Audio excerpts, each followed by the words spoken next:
Many of you have asked for a simple explanation of House Bill 581. House Bill 581, a constitutional amendment Georgia voters will be considering in this year's election, would cap property assessments on homestead properties at the rate of inflation. For example, if a homestead property rose in value 10% in 1 year and the inflation rate was 2%, for tax purposes, the assessed value would only rise 2%. This would benefit homeowners who have a homestead exemption, but it would likely shift the tax burden on the businesses and landlords if there is less tax money coming in from one source but expenses remain the same or go up. Those taxes will have to be collected from other sources.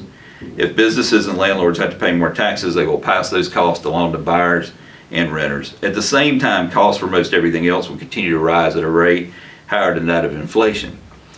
Those costs include employee salaries, the district's contributions to health insurance, teacher retirement accounts, transportation, and so on.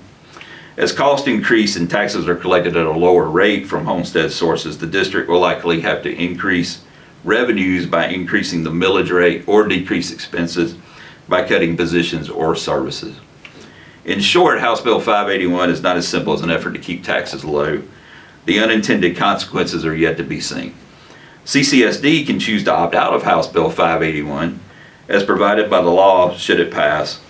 Doing so would require 3 public hearings to be held between January 1st and March 1st of 2025.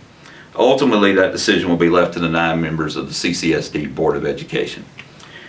In that it is a board decision, we cannot speculate as to whether or not the district will opt into the new law by doing nothing or choose to opt out through the process outlined. The only thing we are certain of, once that decision is made, it cannot be undone.